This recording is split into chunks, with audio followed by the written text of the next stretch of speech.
everyone, welcome back. Today I'm going to be talking about this, the Be Perfect Carnival palette by Stacey Marie. So I got this palette about 3 days ago and I've used it every single day to try out all the different colours, as many as I can.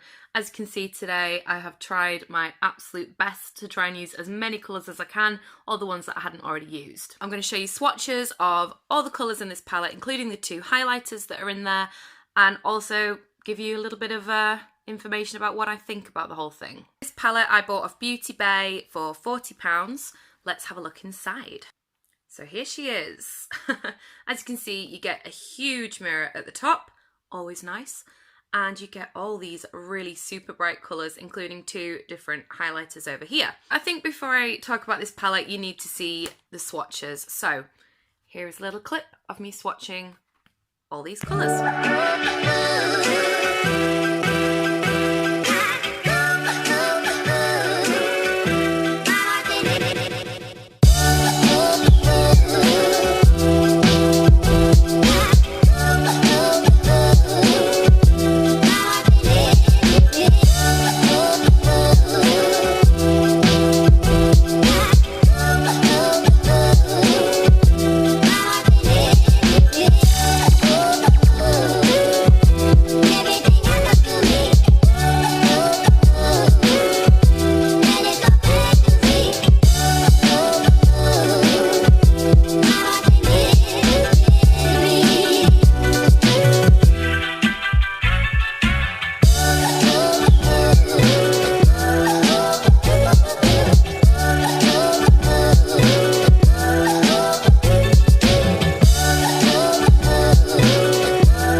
So, as you probably know if you watch my channel, I like warm neutrals. I never wear blue, I never wear green, so today I'm feeling super pleased with this look because it's something I would never normally try. But my first thought when I looked at this palette was, what is going on with the layout of this? Like, they just seem to be all sort of higgledy-piggledy and not sort of put together, but actually, if you cover up one line, all those top colours go together.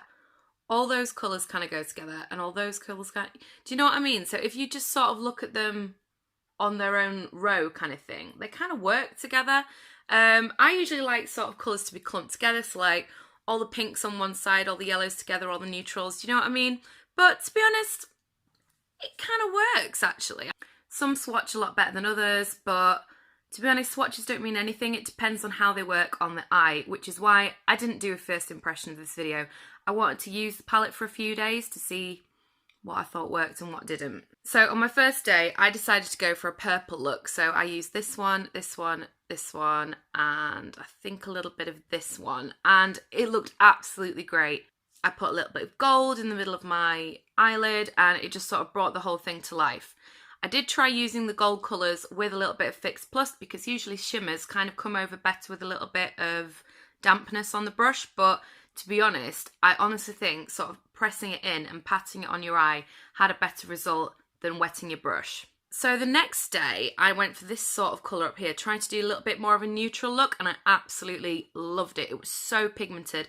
I used a little bit of this peachy colour as well, which didn't swatch great, but it did work really well on the eye. It does seem dry when you sort of swatch it with your finger, but actually with a brush it blended out lovely, really, really pigmented. And then today, as you can see, I've tried to use as many of the other colours as possible. So I started out with this one as my transition, with a little bit of this, and then my darker corner on this outside, I used this colour up here. Absolutely beautiful. All of them were really, really good. In the middle of my eyes, I used this colour and this colour up here. This one has sort of a pinky chrome shift. This one has more of a green chrome shift, and I like them both. And to be honest, this one kind of is nicer than that one. I think this one seems a little bit more chalky. And then underneath here, I used this purple blending into this pink, blending into this yellow and this yellow to kind of bring it round into like a rainbow kind of a look. And to be honest, it made me realise how chalky this purple was after having used these blues, which were super, super pigmented, especially this one and this one. These are both shimmers. These were amazing on my eyelid, like, oh my god, they're just lovely. The purples did seem a little bit dry compared to the bluey colours. And then I'm going to talk about these highlighters down here. To be honest, they weren't great. I didn't like them at all. They seemed really sort of something and nothing, like, they don't really glow, they don't really sort of shine the way that some of my other highlighters do. They just seem a little bit underwhelming, really. Definitely this gold one was way too dark for me, and this one is kind of a pinky shimmer to it, and it just didn't blow me away, to be honest. So I would say if you're like me and you have loads of neutral palettes, like warm neutral palettes, that is my thing. Just get this palette, because honestly it's going to change your makeup game so much. Like, I would never dream in a million years of doing anything like this, and I'm so glad that I tried it. Colours are pigmented, they blend out fantastically, but one thing I will say is they are quite soft. You know, like the Anastasia Beverly Hills palettes are really soft and they kind of crumble when a brush goes in. This does that, so watch out for fallout. So that's it. That's my little feedback review of the Carnival palette from Stacey Marie. So that's my review. I hope you found it useful. I hope you found it interesting. If you've got this palette at home, let me know in the comments. Tell me what you think. Do you think it's a good product? Do you have some favourite colours in there? I'd love to hear back from you. All right, thank you so much for watching, and I will see you in my next one. Bye!